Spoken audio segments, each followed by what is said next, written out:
And we are live. We are the Divided People. I'm your co-host, Marky Mark. Across from me, we have Lance. What's up? And to our left, Tyler. How are y'all doing?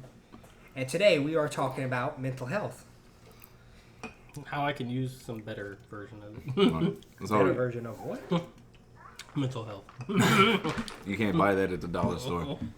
But you know how we were talking earlier about how there are multiple things. And mental health, how it's formed and like mental distress and everything, it starts early in the childhood. Definitely, I think, because that's how it happened with me.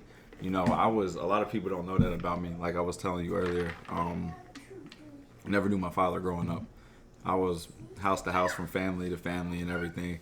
And when you're young, it confuses you and it builds that type of thing in your brain, like what's going on. You know, a couple of my grandparents died at a young age, and I remember when my grandma died, I cried for like a month straight. Not to cut you off, how old was your grandma when she passed? I'm not sure. She I don't think she was close to 60. I don't know, but I was young. I was like 4 years old. I was around the same. Close to the same age when my grandma's side, my grandma on my dad's side passed away. I was just thinking about that. I'm like, man, did everyone grandma die around? Yeah, actually, I was maybe 5 or 6, but I just remember it was so messed up because they were like, we're all sitting in the hospital waiting room, and they're like, oh, she's gonna be okay, and we're like, yay, and then like 20 minutes later, we're all about to leave. She died, and we're like, wow, what a way to break the news!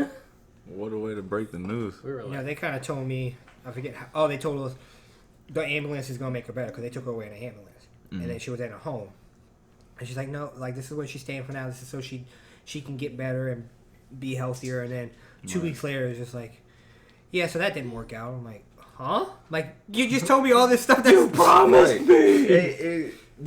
It's crazy. They promise you things as children, and like so it like back to that. Like when you're children, things you absorb stuff like a sponge, and that sponge, when you finally wring it out to use all that stuff you absorb, it hits you when you start getting older.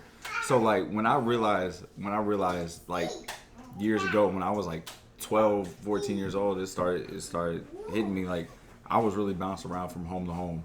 Like I really wasn't in a stable house all the time. My family loved me.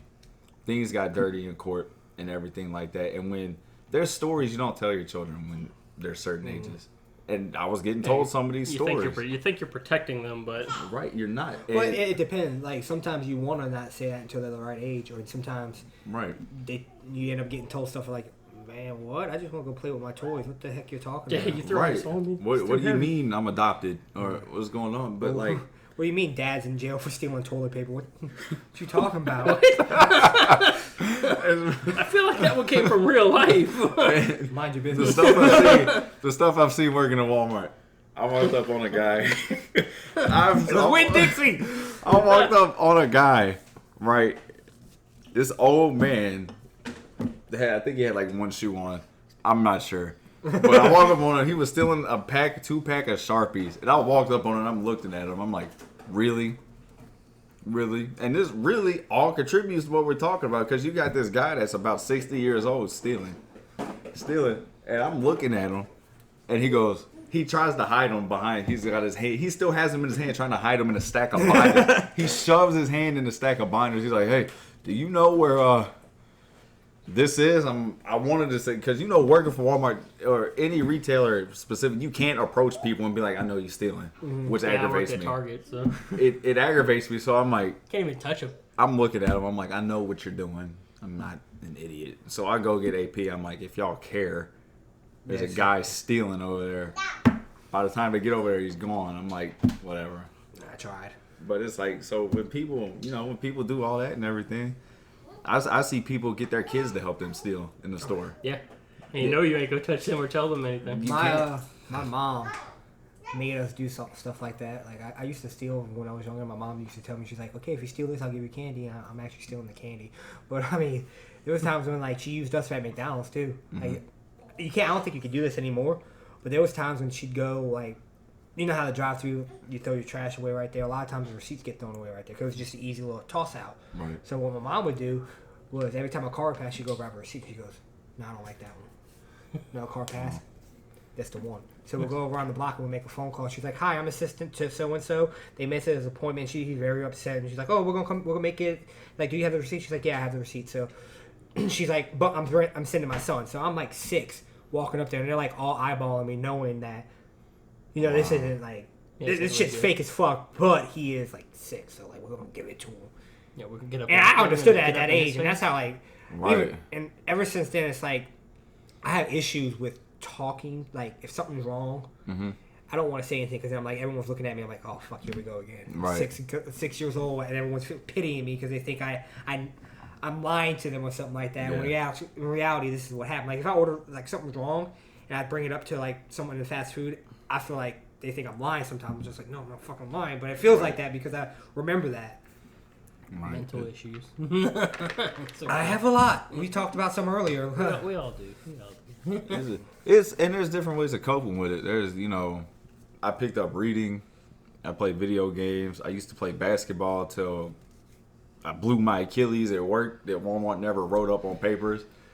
It's funny that you brought up the video game thing because I just went to see a counselor the other day. I had to, cause I have general anxiety disorder. Right. I take medicine for it. They insist now. Most places insist you see somebody and you be continuing some kind of treatment for them to give you medicine. So I had to talk to this lady, and that was one of the things I brought up: play video games. It's like unusual to people. I'm like, no, a lot of people play video games to help them deal with their stress, anxiety, or any other issues. It's an escape from whatever. Exactly. And they don't get that. I'm like, can't you just like back off people that are playing video games? Right. For people who say that, I'm like, if you don't understand that, then like for instance, why do you go window shopping? Right, exactly. Go to look at things you can't afford, but you want to go look at because you want that. I'm like, in this game, it feels closer that we are getting to that. Right. It's like there's a lot of like, and I'm not a biased person. But like you'll hear a lot of girls say all the time, I don't know why my boyfriend plays video games all the time. I don't know why this and that. You're probably stressing them out. That and why do sometimes you go do your makeup for no reason only to take it off 30 minutes later? You spend 3 hours to do your makeup. Yeah. People cope with things different ways, Yeah, Babies cope with stress and anxiety through crying. I had an ex like that. I ended up breaking up with her because she was like, at some point it's either, I'm like, at some point she said, at some point it's me or the game. I was like, oh, Bye. I'm like, oh yeah, that's basically what happened. I'm like, oh, you don't realize how deep this is for me. I'm like, it was just like when Skyrim came out, and I'm like, you don't even realize how many hours I've already put into this game. Right. I'm like, me and you maybe have an hour spent together. I'm like, this not gonna work out. Sorry. Right. Yeah. Whatever you can do to cope with it, and we never know what drives people to do certain things. Like bad situations, what they're around as a kid, what they know, what they see. There's either two routes for it. Like there's the story about the twins with the alcoholic father. I'm pretty sure y'all know the basis of that. That one grows up to be a successful businessman and one grows up to be like the father. And when both of them are asked, why are you like you are? They say, I looked at my father. I learned it from my father. And they goes, I learned not to be like that from my father. I learned, one of my favorite things that is similar to that was it was on Burn Notice. I don't know if you ever watched that, but the mother of the main star, spoiler alert, the star's brother got killed. Mm-hmm. And she's talking to the killer, but the killer doesn't know she knows, but she's trying to distract him. And she looks at him in the eyes, and she's like, I don't understand why is one of my sons international secret spy, and the other one turned out like this, and now he's dead. And he goes, well, we could take 2 glass bottles and put them together and drop them on the same concrete. Mm-hmm. They're not going to shatter the same. One's going to fall apart, and one can hit Break in and turn into shards. And he's like, one's shards, sharp as knife, ready to attack, while the other one just falls to pieces. It's like, it's nothing you did. It's just how it works. Yeah. And what I hear now is just kind of like, damn, that is true. Because a lot that goes to was it nature versus nurture. Yeah, that's what I was thinking. It's every little piece of your life built you into what you are, and just like you said, we're not all built the same, so we're not going to fall apart the same as well. Right. You may not be equipped to handle this situation as well as this person may be equipped to handle it, and so that's why you say, some people just fall apart, and some people, like you said, look at it from a standpoint of, I don't want to be like that. I'm going to do everything in my power to not be like that. that's just a stronger person. I'm not saying stronger person. That's a bad way to say it. I'm not going to say that. What I mean is they may have been equipped. But it's a different, it's a different realization. Yeah. Because some people are like, I'm not going to be like that. And while the other one's like, I just want to escape from this. Yeah, and a lot of that has to do with their emotional state. And some people are more emotional, some people are more logical. That has a big play in it too. Some people break things down into a logical standpoint and try to make sense of it. Other people take it from a very emotional standpoint. They react on it just immediately. React to it, yeah. Just like you said. I mean, it hits them and they're like, "Oh my god!" The other person's like, "What can we do about this?" They take it in, they analyze it. Not saying that person's doing better off, because that person is dealing with it probably in a wrong way too. Right. Because he'll carry it. He's going to carry it for the rest of his life. And Relatable. Relatable. Exactly. That's what is it? Effort for family. Push it down, but Dad, I just saw his body. Push it down. me and my wife, we handle things completely differently. Like, she is very emotional, reacts on a dime. I'm super logical, trying to think about it and understand it. She had a very traumatic event in her life, and she has never dealt with it. Right. And I've been trying to get her to for a long time. Her brother and her nephew drowned, and she survived, and she was devastated by it. She still is, but I even tried to talk to her a couple days ago about it, and she was like, "No, I prefer to just forget about it." And I'm like, that is exactly what you shouldn't do. You have to come to terms with things. It's like I had an ex in Baton Rouge who, anytime something small and inconvenient happens to me, I'm like, okay. I'm like, here it is again. I got to deal with it like I normally do. I'll do whatever I got to do. Play my video games, isolate it, take my mind off of it, think about how I actually want to deal with it, whatever. But she was like, if you ever listen to this, I'm sorry for putting your business out there, but she would. You're not saying the name. You good? Right. She would immediately say, I didn't ask to be here. I didn't ask for my parents to make me this and that. And it would literally, we would be having a good day, and at the slightest inconvenience, she would do that, and it would put the mood off. We had a guy who was like that, and I'm gonna say at work. Now? Oh no, before. No, here. Oh. At the slightest inconvenience, he's like, "Man, you don't know me. You don't know what I've been through. My dad shot my mom." And I'm like, "Whoa, bro, we just saying you gotta take an extra job." "No, you don't understand, bro." I'm like, dude, like something's wrong. Like, but he was like, you're getting all emotional. You're not dealing with that he's like, problem. "I drank dirty water." He's like, "You ever ate off a dirty paper plate? You ever ate off a dirty paper plate that had roaches on it?" I'm like, "All right, dude. All right, okay." Right, and when people do that, they have a point. No, we don't know what you've been through, but at the same time, you'll never be able to handle it and get over it if you don't find a way to cope with it. If you don't find a way to cope with it, it's just gonna affect you for the rest of your life. Yeah. And that's gonna ruin any relationship, friend. What's the word for it? Romantic relationship you try to have, lifelong partners, anything like that. It's gonna constantly ruin. I found friendship is a lot different than like romantic relationship, because friends, like, well, like it kind of like, you want to talk about it. Mm-hmm. No. All right. Like, okay, that's fine. Right. When you're in a romantic relationship, it's like, you want to talk about it. No. Well, we should talk about it. It's like, come on now, like. Right. Let me process it at least. Process it, then we can talk about it. Because. And no, I'm not saying you're like my wife's like that, because she's not. Right. Right, and it's like, you have to let people process things on their own at first. Like a death in the family. Everybody knows what it's like. Everybody knows what it's like. We've all been there. And what do you say when someone in the family, "Oh, I'm sorry for your loss"? I hate saying that. I've never said sorry for your loss. I always tell people, look, if you need anything, let me know. If you need company, as soon as you get to where you want to be around people again, let me know. I'll be there for you. I usually tell them, when you're ready to talk, let's talk. That's it. Dude, like, for the longest, when someone would tell me, like, it's like, "Yeah, man, my dad passed," I'm like, "Damn, that sucks." Like, I didn't know what to say. Like, I didn't mean it like that, but I'm like, right. I don't want to say I'm sorry, because you hear that enough. Like, okay, what's that sorry going to get? Like, nothing. I'm like, right. Damn, dude. Like, I don't know how to react to it, because I don't. And I guess people don't know how to react, but they say I'm sorry. But I feel like I'm sorry is like one of the worst things to say at that time, because it's like, I don't want to. I know when something like that happens, I don't want to hear I'm sorry. I'm like, don't pity me, because that's what it feels like. You feel like you're pitying me. Right. And even if you do understand, it's like, don't say I'm sorry. Just don't. And that messes me up a lot too. I'm like, damn. But then, like I said, I'm like, it's like, damn, my dad. I'm like, damn, dude, that's bad. Like, I don't know what to say. Like, yeah, that's pretty bad, you know. Yeah, well, You're just like, wow. No, like I try to, kind of like that. I throw my hands up like, damn. Yeah, like, wow. It's like there's this girl I work with, and I'm a joker. I joke around a lot. You know, no matter what mood I am in, I like uplifting other people. That's the type of person I am. And she came into work. She was like, "I had a wonderful weekend." I said, "Did we ask?" I was being funny, you know, lighting the mood. She was like, "I had a wonderful week." I'm like, "Did we ask you?" I don't remember. She goes, "Oh yeah, well, I got dumped." I was like, "Oh." I was like, now now you're the asshole. Yeah. Now I'm an now asshole. You feel like the asshole. Yeah, I hate those situations. Like, well, don't I feel stupid now? Mm-hmm. You good? I'm tired, but anyway. Yeah, I know. Like, there's been a few situations in my life. People were like, "You good?" And I'm like, "Probably not." I'm like, well, you know. Cool. I tell them, like my friends, I used to tell them, like, he's like, man, because a lot of my friends, like Charlie in particular, he's seen a lot of the shit I went through, and he goes, "Damn, bro, you good?" I'm like, "No." He's like, "You want?" I'm like, "No, let's just keep rolling like this."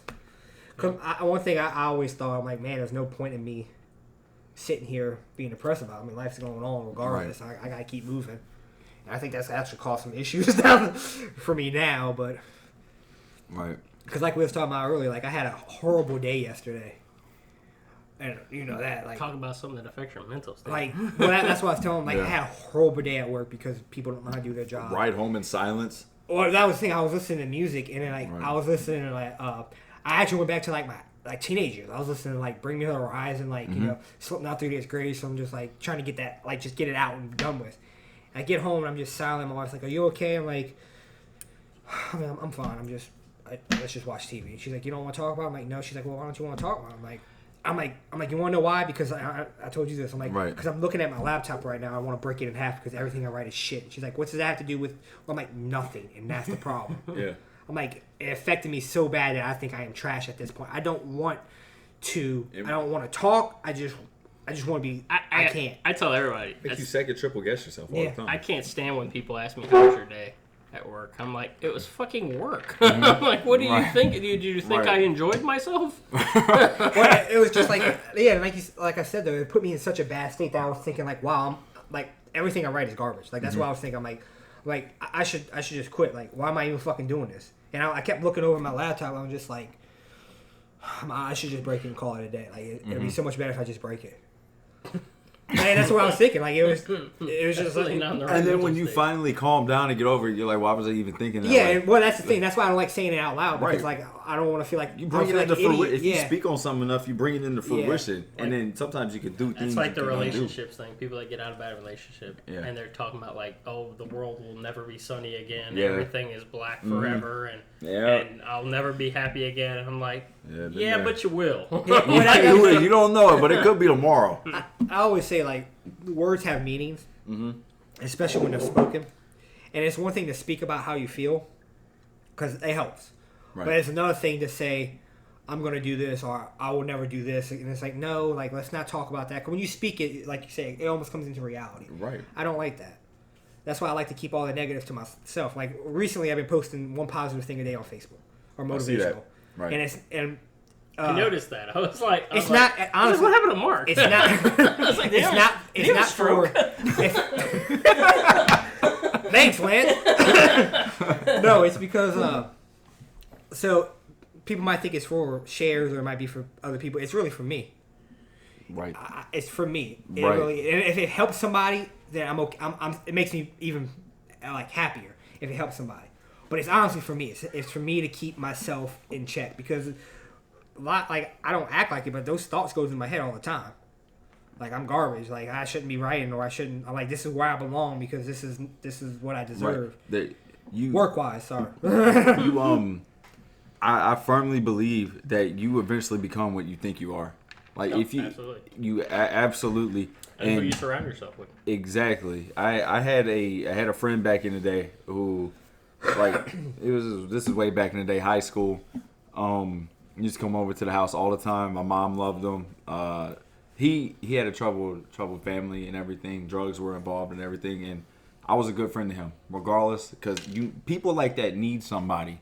And weed, marijuana, I don't have a problem with that. But pills, everything, some pink powder shit. I have a problem with marijuana if somebody... I had a friend who became, like, obsessed with it, and he just fell apart as a human being. Right. Yeah, and that's different. That's he smoked it so much that was his that was his identity. Yeah. I mean, I was like, you see this dude. guy, I see that 7-leaf plant or whatever.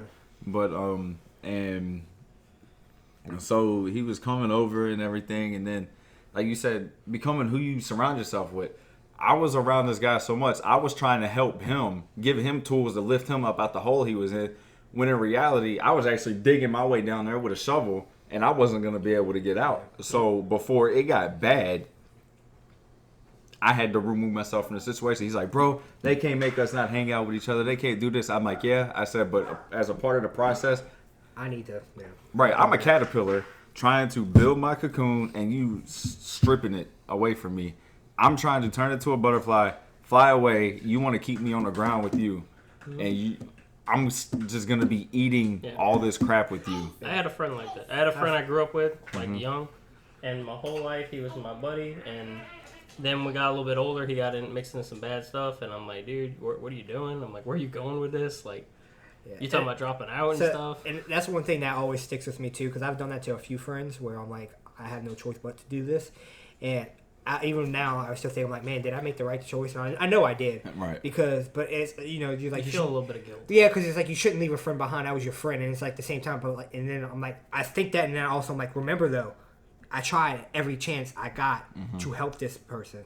I tried and I kept trying. I hate it when people use that against Well, it's in my head. That's supposed to be your friend. No, I know, but people do it in person. You're supposed to be their friend. I'm like, no. That's not the way this works. Yeah. A friend it's a give and take. Right. And I mean, like, if they're just taking, then it ain't a friendship. And like, I understand there's times and needs, but at some point, like you said, you can't keep doing that, because then you can't end up in the same position. Right. Because it does end up happening. You get once dragged. they're weighing your life down, you have to cut it loose. It's like, look, dude, I want you to come up here with me, it's like trying but to you want to stay there. Yeah. It's like instead of climbing a ladder, you want me to slide down the slide. Yeah. I had some friends like that. They were like, I'm doing this, I'm doing that, and they're like, oh, that's cool and all, but why don't you come do this with us? And I'm like, no, I'm good. I'm like, I grew up a little bit, and I'm not really into that anymore. It's like I'll tell people, like, back in the day, because I got a couple close friends. I don't keep a lot of company around. I feel like it's better that way. I feel like you can have like acquaintances, good friends, and everything like that. Like, I have no hate towards anybody, but for me to say I'm cool with somebody or I'm friends with somebody, I have to know you more on a certain level. I'm not just gonna be like, that's my friend. Oh, and then somebody go, oh, your friend has raped 2 people at a party. Your friend did this. No, I didn't. So why are you calling them your friend? So that's why I don't call people my friend unless I know them. Yeah, I get what you're saying. I have, like, the way I do the friendship is I kind of put them in categories. Right. Because, like, I'll have, like, a friend that's really into anime, but that's all we talk about. That's my anime friend. That's your buddy. Yeah, anime buddy. Yeah, you can say that too. And I'm just like, that's kind of my categories. Because I have a few acquaintances, and I feel like the acquaintance, I call it acquaintance because that's a holding spot, because I don't know where you fit in yet. Right. And that's what ends up happening, because I have people who are gaming friends, I have people who are writing friends, I have people who are anime friends, I have multiple friends, and it's just like, it depends on where you are. And then if you end up being in multiple categories, and you really are a friend. Right. I have people. My wife tells me that. She's like, "Oh, that's your friend so and so." I'm like, "My friend, my friend," and she's like, "Well, what?" I'm like, "He's an acquaintance." Right. I'm like, "I know him. I'm civil with him. I'm not gonna be rude to him, but I'm like, but he's not my friend." Right. That example you use, like, your friend raped 2 people. That's another thing I don't like. Is like, your like, oh, no, I didn't. Like, right, don't throw it in my face. I'm like, I don't know what size dick he has either. I mean, am I supposed to know everything about him? Right. Like, I don't know. Like, like, sometimes they expect, like, they're like, oh, he did this back when he was 5. No. Well, he picked his nose and flung it on his mom. Like, no, he doesn't know what I was doing when I was 5. And again, we're not married, and even then, like, do you know what your wife was doing every moment of her? Exactly. Like, I don't want to know. Yeah, exactly. Like, no, for real. Like, you don't.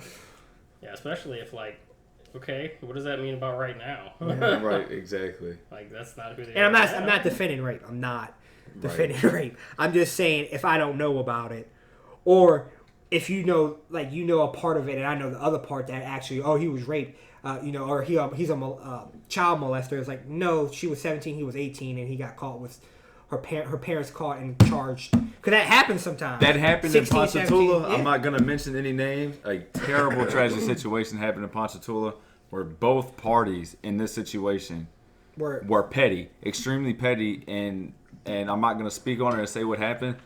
Something really bad happened out of that, and the school got put on lockdown.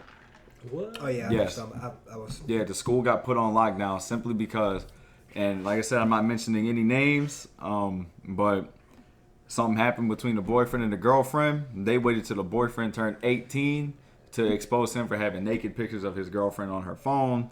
That was the pettiness. And then into it.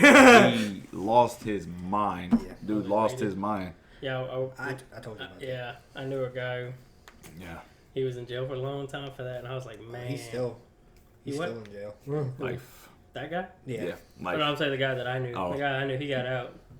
But No, he was in there for 7 or 8 years or something. No, he's not getting out. If he gets out, it's not going to go well. Right. And that's like what you were saying. Like, people don't understand circumstances. She could have been 17. He could have been 18. But that was another thing, too. Like, you can get charged with that for having like, if you're 16 and you have a picture of your dick and they catch that, you're going to jail for child pornography. But that's it's yours. And it's Right. Like, and it's the law, and that's what I'm saying. Like, just like for that instance, so like you don't know what he got charged for. You just know he got charged for molesting or rape. Right. It wasn't rape because he gave consent. It doesn't take that much. What's crazy? Like, again, we say we're not condoning rape, molestation, but there's a lot of like, people will get charged and they have to file as a sex offender, sometimes for the stupidest reasons. Yeah. For the stupidest reasons. Have y'all ever watched Orange is the New Black? Yeah. They had a My guy. wife did, and heavily. They had a guy You did. that on there that was registered as a sex offender or something, and these people were going around trying to get people to sign a petition to put up a playground, and legally he couldn't be within 500 feet of any congregation of children. But what's crazy is his sex offender license, whatever you want to call it, had nothing to do with children, had nothing to do with rape. The dude's pants fell down in public or some shit. And he got That's charged funny as a 'cause sex people offender. normally walk around like that. Well, like what is that? Horrible New Bosses. The dude's not allowed to be around the school, and everyone like when they find that out, they're like, "What the fuck did you do?" He's like, "I got caught pissing in a playground at 1 a.m. in the morning. I didn't know. Like I was drunk. Like who puts a playground next to a bar? I don't understand that." Right. That's funny. It's like you're asking for it to happen. Well, there should be some differentiation. They should. Yeah. Really Again, put some it was a movie separation. though. It was a movie, so I'm just saying. No. I mean, like the law, the way it is that they lump them all together in one category. And I'm like, that shouldn't be the way that is. Right, exactly. or there should be limitations to the offense. It should be, and they should. The sex crimes offenses. And I mean, there's a difference in the charges for sex crimes. And I know, but they're marked forever. Yeah, they lump them all together as the same. With the And same I know we're in label. sticky territory when we say that, but at the same time, I don't believe someone who had a dick pic of themselves at 16 And you should be will not charged. believe how many people have that label. Yeah. Have you ever pulled it up on your phone to see how many sex offenders are on it? It is It's ridiculous. Yeah. Now they found a loop. Now they found loopholes. I mean, those guys, what they do is they find somebody that'll let them put them as living at that address, and they just don't actually live there. Yeah. But yeah, they do it all the time. They find like a relative who'll let them say they live there, and then they don't actually live there. And so what they live They somewhere else. register there, but they actually live over here. That way, nobody notices that they're around. Yeah.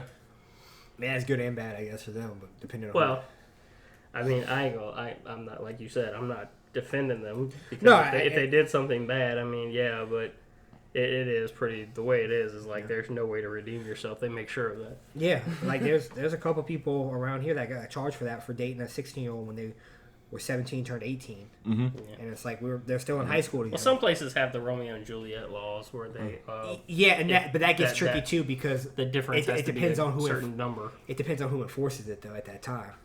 Yeah, well, that's what I'm saying. Like the way some places have that law where if like the difference in their age has to be more than 3 years. And then they go, oh well, if that's the case, he's sexually harassed her, and they get the daughter, depending on the circumstance, because this is one I know. Yeah, if she'll the say it daughter, happened, the parents forced the daughter to say it. They got another situation I can speak on that I won't that happened in Ponchatoula. We might be talking about the same one. I don't know. Right? Yeah. It happened. Like it happens. And it's Guys sad. in jail. Guys in jail over a lie. I dated a girl. She was short. I mean, we were still a year apart, but she was really short. So Like, I got pulled over by a cop, and he's like, looking at her, and I'm like, she's just short. I'm like, really? She's just short.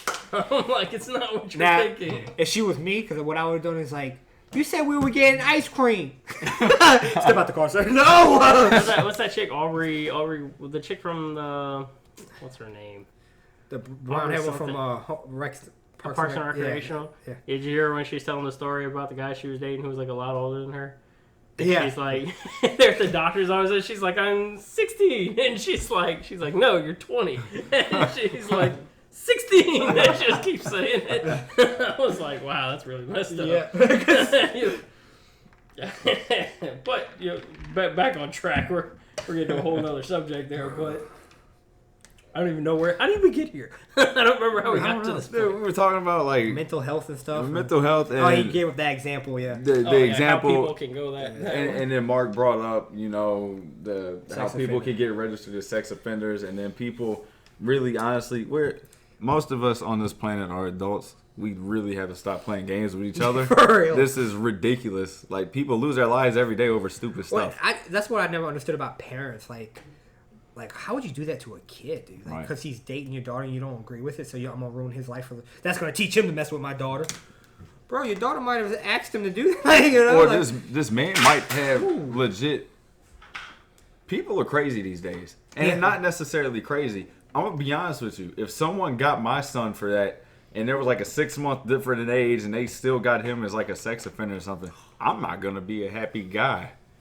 I'm not going to be happy because my son's life is ruined. Yeah. And 90% of the time 100%. In cases like that, females... My dad, one of the main things he always told me, he's like, always go shoot for older. I'm like, huh? He's like, you can't get charged for being older. Yep. I mean, or you can't be charged for being younger. Exactly. I'm like, that makes sense. And that was one thing he always told me. Always date over. Right. Always. I'm at the age now where a girl could be cute, but so is her mom. But see, you work at Walmart, so you probably like, damn, she's fine, and then you realize she walked up to her mom, and then you're like, oh, she might not even have a license yet. Shit. Look, man, somebody need to get that granny today. She almost had a sugar baby. She almost had a sugar baby. I would have paid for her dentures, everything. I don't even know if the woman had dentures. But... So, Tyler, moving on. What's up? In your opinion, do you think there's more mental health issues now, or the same from the past, and it just wasn't? I honestly feel like it's always been really severe. It's just like we always talk about it on Facebook. Majority of the population, if a man cannot express emotion, because then he's labeled as weak. That's why a lot of us stay silent. I hate that when I see that on Facebook. Like when I see and it's mainly black people that say it because that's how they grew up. Yeah. But I hate that, dude. I really just want to say, like, I almost want to be like, well, you're weak for not sharing. Like, I almost want to say that because I feel like, oh man, we were weak if we share. It's like, no, you're stronger if you open up. If you like, because you're weak if you don't say anything because you're quiet. You're not, that's easy to stay quiet. Right. Exactly. It's harder because I don't know about you. It's hard to tell people about how you feel sometimes. Like you can't. You're just like, I'd rather stay quiet. Yeah. And everything. And like I was lucky enough. Like I said earlier, my upbringing was really confusing. My aunt and uncle took me in. That's my mom and dad. True till the day I die. That's gonna be my mom and father. And I was lucky to have parents with stable heads to teach me right from wrong and everything, and my dad to teach me pretty much this is how you treat a woman, this is how you be a man. There's a lot of things I had to teach myself. Yep. They influenced me in certain ways, but how I am now, I've taught myself to be like that because you can't really talk to your parents these days about everything that goes on. But you asked me about if mental health is like more of an issue now or was it back then. I honestly feel like back then, because back then men were manly. They felt no pain. They were always getting in bar fights and everything. They wouldn't let their wives right, and it was your stereotypical American, like especially in the States, your stereotypical, especially in the South too. Yeah, it's South. Like the South is really its own region, and it's kind of sad. I mean, we had the South, especially Louisiana, has its own culture, but in the South, like you somewhere, like in California, I'm pretty sure a father will console his son, like, okay, it's gonna be okay, whatever. But if versus here, because we're still times behind here. Right. I know what you're talking about. I was talking to a guy like yesterday. He was talking about how like in Texas they have those Japanese machines Yeah. that you can order ramen and it pops up and it's like a vending machine. Yeah. I'm like, yeah, we're gonna see that in the next 10 years probably if we're lucky. Right. But we're behind. Technically we're the worst state for so much. Like we're almost the worst state. What you were talking about a second ago about with the emotions thing. I had a drill instructor. I was in this program, the Marines. Old Marine guy next door to me started it, and I was one of the first people in it. Something. No, it wasn't like that. But no, just something. One of the things he told me. No, I was clapping because you're like it wasn't sexual. I don't know how you took that. No, it was funny because I was the youngest too. I just made the age to even get in it. So like when the second group came in, there's a bunch of people older than me, and I was in charge of them. So that was just kind of funny. But the thing I was getting to was something he told me about. Told me about that. He told all of us that was one thing about being a man is people think it's about not being emotional, not showing emotions, and he would tell us that's not true. That's not what it is. It's about acknowledging your emotions, acknowledging what's going on with your emotions and your feelings, and being able to carry on anyway. When was that? I was reading something. I don't know how. 90 something. I was reading something, so this is probably before that. Then, that I don't know how true it was, but the military changed the way they were teaching that. They went from before that how you should keep moving, bottle up, and just keep carrying on. And they said that was one of the main issues with vets coming back from the war. They were like, you need to talk about it. No, because they were trained not to.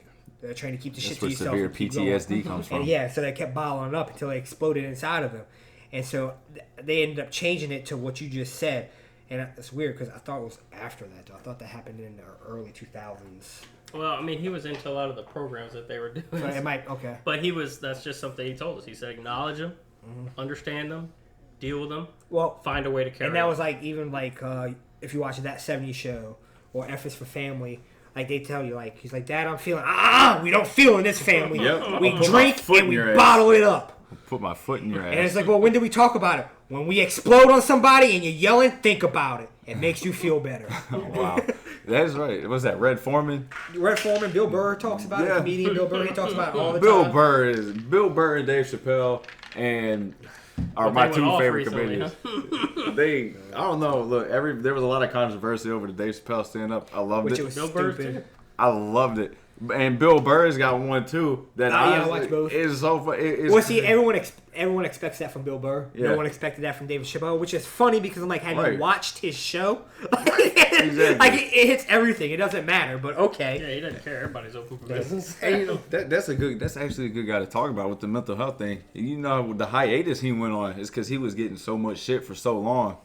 After it was too much for him for the fame and stuff he was saying. Yeah. So what he did, he came went too fast. and enjoyed his life with the money he had. Yeah, moved to like the middle of fucking nowhere. And He moved to Africa for a while. Yeah, he went to Africa for a his while. wife is Vietnamese or something. Yeah. Asian or something like Yeah, something like that. she's Yeah. Vietnamese, sorry. And he's got a wonderful family. He Yeah, started his family. You could tell that he's better in the head than what he was towards. And it was funny because I don't know if you watched the special before this one, like the 3-episode one, when he was talking about when he just got landed in Africa and he saw himself on the news, like, where is Dave Chappelle? And he's talking to, they're like, hey man, he's like, yeah. He's like, man, I got too much. He's like, I was struggling. Like the show was just too much. There was so much pressure. Right. He's like, so why are you traveling? He's like, oh, my home was destroyed by by village raiders. He's like, oh, Damn, fuck. shit's like, on. He's like, right then and then I realized. It was like, It's not that bad where I'm It's at. actually like what we were talking about earlier. Sometimes you just need a little perspective in the world Right, to understand that exactly. maybe your situation ain't Isn't so that bad. Right. And that's what he said. He's like, man, he's like, I walked away from millions and he's like, but I also have millions. And this dude just lost his whole. I was like, damn. To Raiders, to other people. And it might not have been Raiders. I haven't watched it in a while, but it was something like that. The dude just lost his home. And Somebody pirates attacked us.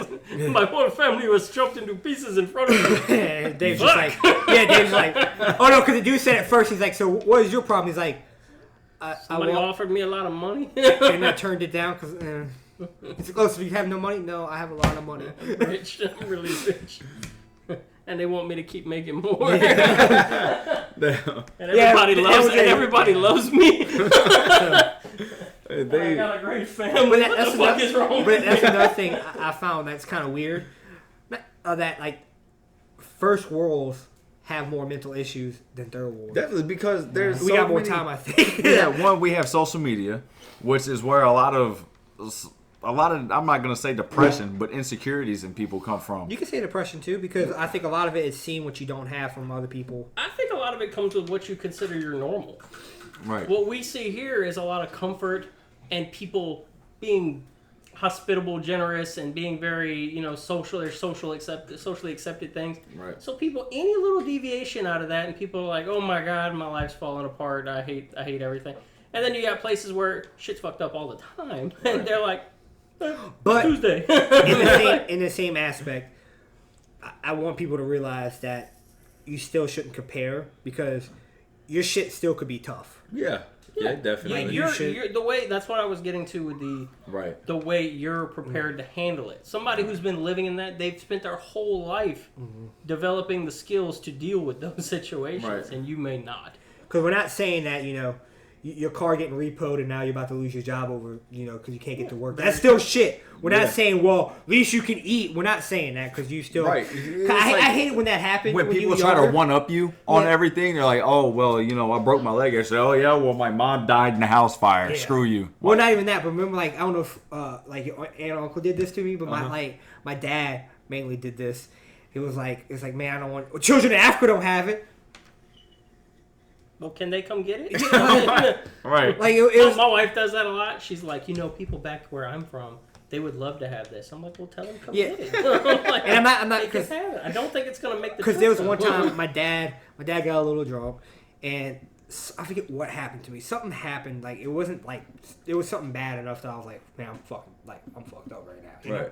And he goes, oh, people in Africa, you know, they deal with a lot worse. They fight for their house. I'm like, okay, so now you're just making me feel bad for feeling this. Cool, bro. Like, it's pretty bad. I forget what it was. I think it was it was right after I wrecked my car, actually. Right. I totaled my car, and I'm just like, I'm depressed. I'm like, fuck, man. Like, I gotta get back. And he's like, well, at least you had a car. They didn't have one in Africa. You know, they walk miles. I'm like, so now you're making me feel bad for, like, I'm like, damn. Right, for having the luxury of living in the States and having all this. I'm sure you've seen that Facebook post where it's like, the dude in the car is like looking at a guy next to him like with a sports car. He's like, man, you know, I wish I had one of those. And he looks all depressed. And then right next to him is a guy on a bike going, man, I wish I had a car. Yeah. And then the guy on a bike, there's a guy walking. He's like, man, I wish I had a bike. And then there's a guy up in a window with like broken legs. And he's like, man, I wish I could walk. Right. So, I mean, it is all perspective. And then there's a aborted fetus in the grave. Man, I wish I was alive. Damn. No, that is the final one. Huh? Yeah. You didn't see that? I didn't see that. It's a grave, and it says it says something just so you know it's like an aborted fetus, and it's like, man, I wish I had the an opportunity or life to do this. Yeah, to live my life. Yeah. To sit there or something like that. So that's really messed up. I didn't know about that part. Yeah, I think that was added. That brought it to a depressing level. Oh, shit. It was added during the last movement for the pro. Gotcha. Yeah. Well, I don't know. Like I said, it is all in perspective. But I think a lot of it is also you put certain things on yourself sometimes too. Oh, absolutely. Right? Like you put certain standards on yourself, and when you're not meeting those standards, that's when you start slipping in. Right. That's why. Like that's the problem I had. Like I told myself, I'm like by the end of this year, I had that manager position in my head. I was like, I'm gonna get it. When I didn't get it, I got down on myself, which I'm recovering from. They had other things I was dealing with at the time because I was gonna get that. I was gonna work towards moving out and getting my equipment so I could do stuff similar to this, maybe other stuff with video cameras, anything like that. And when that one thing didn't happen, now I'm glad you wrote that because I wrote this down when I was dealing with really bad depression when I was a kid. Mostly I had general anxiety disorder that rolled into bad depression, all kinds of shit just started going haywire, and it just spiraled out of control. Right. So I was in therapy for that. But something I realized during that time when I was trying to get over it, I'm like, why the fuck do I feel like this? I'm like, why? Seriously, I'm like, stop it, stupid. Why do you feel like this? Yeah. And then I kind of developed, I wrote this out and I started writing a bunch of stuff down. And then I wrote this thing out where I realized something because I started like looking at other people with depression and I started reading all this stuff about it. And one thing I realized was it's almost completely centered around goals and your standard of living. So like, a death in the family, you've changed. It could have changed one of your goals, and it also affected your standard of living. You experienced depression. Now it may not be, depending on how close you are, it'll change the level of how it affects you. The other thing is when your goals become affected. Something happens that changes your goals. So what I realize is I made a plan. I wrote it down. I had a weekly goal. I had a monthly goal. I had a yearly goal, and then I had like a long-term goal, the big thing, something big I was aiming for. Right. You know, and I what I did is I had to be like checking off them goals, and it could be something stupid. I mean, at one point I was like, man, I don't have anything to put. I was like, you know what? I bought that game the other week and I never played it. I was like, I'm gonna beat that this week. Yeah, Right. That's what Something like, simple, and it can boost your mood. It just said, had to be something to keep your mind focused. I made a on. post about that. I was like, like you should always celebrate any achievement or goal you Right. made. I'm like, even if it's just getting out of bed that day, Right. you got out of bed and did something. Like that's good. You're not laying in bed. Yeah, that's what I say. Even if once you get to the point where you can handle the monthly or the weekly, then you can maybe even break it down into the daily. Today I'm going to do these. I'm going to wash my car. I'm going to cut the grass. I'm going to do that. You know what? Because you're going to feel good after you do them. You're like, you know what? I got shit done today. I got in the sun. I was, Right. Yeah, no matter, and like you hear a lot of people talk, oh, take small steps, but they don't ever. I never hear anybody get to the core of it. I'm like, the reason you're in depression is you lost sight of some kind of goal. Something Right. may have caused you to lose sight of that goal. It hits home But- really hard. Yeah. It's like Another thing- something caused it, and now we need to figure out how we can either get back on track or get a new goal. And another thing that I hate when people say is like you need to learn to control your emotions. No, you don't control your emotions. You deal with them. Yeah. Right. You can't control. They control you. You Yeah, have to like, learn how to if someone manipulate dies, and you deal can't with just them go and looking walk at- around it. I will never tell somebody what they need to do Yeah. because I'm not that person. You have no right to tell me what to do because you don't know how I'm feeling at that moment. And it honestly, I think the better question is, what do you want to do? right, exactly. That is what do you want to do? Do you want to let it sink in? Do you want to deal with it over time? Do you want to try to deal with it right now? Whatever you want to do, if you need help, Right. I'll help you with it. Be a friend. Don't try to be the disciplinarian or something. I agree with that, and then there's always that exception. Right. It's like when you okay, you definitely need to go like. I think The that's more what- severe, Yeah. the I think more that's severe. one of the best things you can ask, but not like telling something like you were saying. Don't tell them what to do. Right. Say, are you depressed? Yeah, I think I'm depressed. Okay, what do you want to do? What do you mean? Well, what is it you want wanna to go lay achieve? down, Like, man. what do you? No. I mean, like, No, I get what not you're like saying, like what are you feeling like? What is your depression telling you to do? I mean, like, what do you want to do? What do you want to achieve? What do you want to do? What is it that you feel is so much? And it could be like a lot of people. It's the relationship thing, right? They're in like a deep committed relationship. They got their mind on marriage and kids and stuff like that. Relationship falls apart. Guess what? That was one of their goals that they just lost. Right. They feel like it's never going to happen again. And a big goal. Yeah. Yeah. And that's a life goal. That's one of those life standards for a lot of men, and women don't understand that. But there's a lot of guys out there that's hardcore in their mind. Right. But they don't get that. Steve Harvey, I saw a video on one of Steve Harvey's shows. He hit it. I kind of think he hit it on the nail with this. A lot of men are insecure when it comes to relationships when they're not financially stable I on know certain that. things. And I feel that way to an extent because it's like a lot of places you go, a lot of girls that I've talked to and everything, they're like, oh, my man needs to be making at least $25 an hour to support me. I'm like, so what you're saying is you plan on spending all his money? Yeah. Or something? Like, come on. Like, And I get what you're saying. I don't want to sound like this guy, but on the flip side, I hate when Right. I hear guys say, "My girl gotta have that big," or Exactly. needs to be cut. I'm like, no. That's one thing I really like. I love about me and my wife's relationship. We don't care about stuff like that. Like we got together when she was in school to be a hairstylist. I was a manager at Sonic. I mean, we weren't making shit. Okay. Right. But But you developed your goals together. yeah, we both saw something in each other that we're like, we can work on together. That's what ended up happening. And I really like that versus, oh, well, they need to have this already. Well, you're not going to... I'm sorry, that's- Sharon, we're not that's going to actually- find that. That's actually one of the Right. things I used to tell people is a good indicator of a relationship's not going to work out.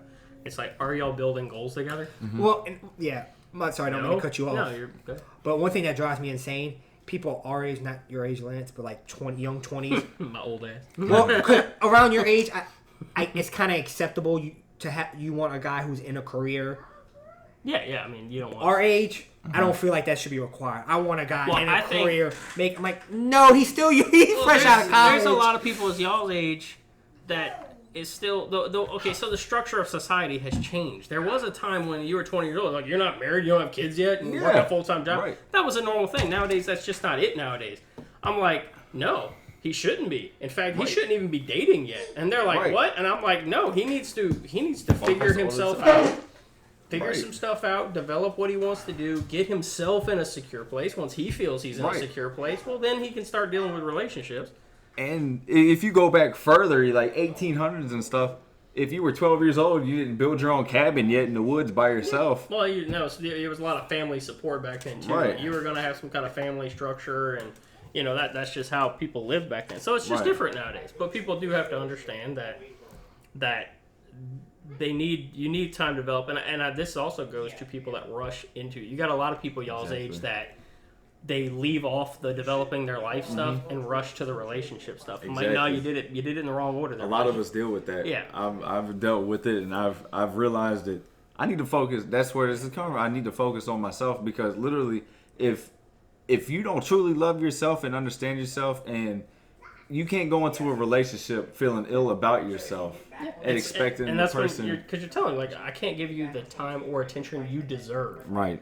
And that's not fair to you. Exactly. It's like, you know, I may have feelings for you, I may be attracted to you and all that good stuff, but it wouldn't be fair to you at this point in my life. Like, I need to become more stable, more structured, more disciplined, you know, and I need to figure out where I'm going. Because, you know, I mean, it was that way back in the day, too. I mean, there was a time back in the day you didn't come to court a girl until you had some way of taking care of her. You had to go to the dad and be like, look, I want to marry your daughter. Okay, how are you going to support her? How are you going to support her and my grandchildren? You had to have a plan. right on the spot, too. If you didn't already have one going for you. And, you know, back in the day, I was watching, I don't know if it was To Kill a Mockingbird or another movie I was watching, or if it was even a short story I read in school. But at one point in time, like you said, like today, a girl hits 20 and people start telling her she needs to have a baby, start a family already. A guy hits 20, what are you doing? It was back, I want to probably say like the 40s or something. A lot of people didn't get married until their 30s, mid 30s and everything. I didn't get married until I was, 31? 30, right. And there's nothing wrong with that. And there's so many standards. And that's exactly why I did it too. Because I was like, I'm not in a position to marry anyone. Exactly. Like I had some stumbles and falls during my development too. I was trying to figure things out on my own. And during that time, I was like, no, I mean, I'm not ready for that yet. Right. That's not against you. I'm not saying that's not any judgment on the woman, because some women will take that harsh, and I'm like, no, don't take it that way. You know, I'm not saying there's anything wrong with you. I'm telling you that me personally, I'm just not at that point yet. It ain't that I don't want to get with you. I'm not making up excuses. Fair. Yeah, it just wouldn't be right to you, and if we had a family, our family. It's like me buying this dish set or start putting together a puzzle, throw all the other pieces away and give you a half-complete puzzle, and you can't even see half the picture. Yeah, you're right. And that's, like I said, that goes a lot to mental states. Yep. And I was telling him I wanted to do a podcast. I want to put together one in a few days. A lot of, like, I have nephews and nieces that are y'all's age and stuff like that. I'm 33.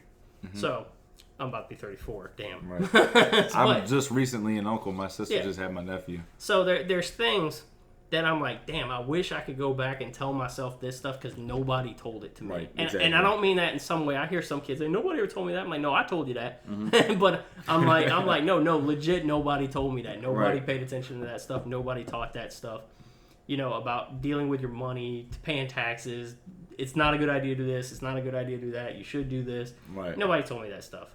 I told them as a couple I would do that would have made my life situation so much better, and I'd be dealing with a lot less stress. Exactly. One of those things, and some people think I'm crazy for it, I said I wish if I could go back, 25% of every single dollar I made would have went into savings. Yep. At minimum. You got people that are living on 100% of their income. Like, you should have never did that. I should have never did that because I did. And I'm like, that's why I got myself in a bad situation when I was younger.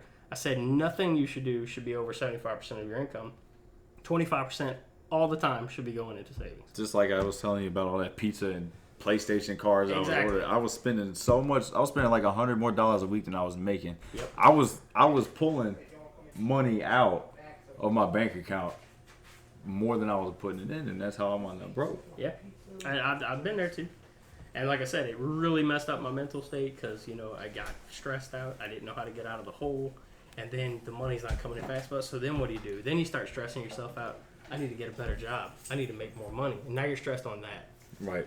And then you get that, and now you're just making ends meet again. And then you're like, oh, now I need even more. And so I just wish I could have went back and did that better.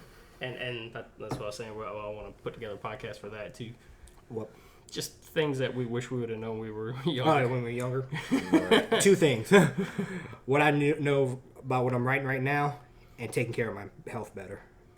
Yeah, that's the other one. Health. Mental and there physical. was a point my physical health was a lot better, and I let it slip. Now I will say my physical health is deteriorating, like not the best it should be, but I am a lot more happier now than I was back then in high school, and so I'm okay with my body right now because I'm happy. You did mentally. A trade-off, right? Mental for the physical. I mean, it's kind of funny because I think Kelly Clarkson kind of said the same thing. She's like, when I was really skinny, I was like depressed and shitty. Yeah. And she's like, but when I said fucking and started gaining weight, I felt better.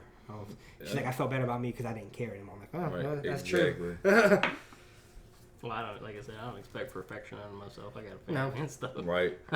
Anyway, so in conclusion, Mm-hmm. what we really need more time for this. We need to do another one of these. Right. Mental He health- already said Yeah, he but I wants to say come back. mental health is something you can do. You can do a daily podcast on that. Right. Well, more people want to come on about it. It's just something Yeah. we ended up talking about before the Right. podcast. And started. everybody has their different views. Just- Sometimes it helps to hear. Just them. find your way of coping with it and helping like better yourself, whether it's isolation, reaching out to people, just doing things, going outside for a walk. Like when I went through a depressed state, I would go to the park in Ponchatoula and I would run. Yep. And just being out in the nature around I the did. trees and everything. Went from no running to running every day. Yeah, to running 3 miles. I did that for Right, a while too. yeah, when I just, right. Yeah, when you just start running, you Exercise stop. is a really good one for men. I would go after, if I worked 7 to 4, I would go after work. If I had a 1 to 10 shift, I'd go before work.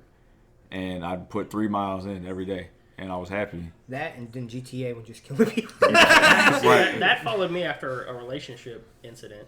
Then I started running. Yeah. Then I got in a better shape. Same. And then I started feeling better because then I started, girls started calling me. Well, yeah, it's true. So but- then that made me feel better about that. So it kind of, that was a ripple effect. It wasn't intended, but that was how it worked out. I think it's true about that whole runner's high thing because after you did get done working out, it's like, man, you feel like a whole different. You feel like you Right. can get shit done. Like you feel better about Until yourself. the second day. And then you can't move your body. Yeah. Well, you gotta keep going. You have to Yeah. run it's true that once you start doing it, if you don't run that day, you feel like crap. Well, you also gotta stretch after shower and stuff like that. You gotta get into all that stretch. Right. But it does help with the soreness I found. Yeah. Jacuzzi tubs are nice for that. Loosens your muscles up. So, All right, so. well, we've been the Divided People. Go talk to somebody.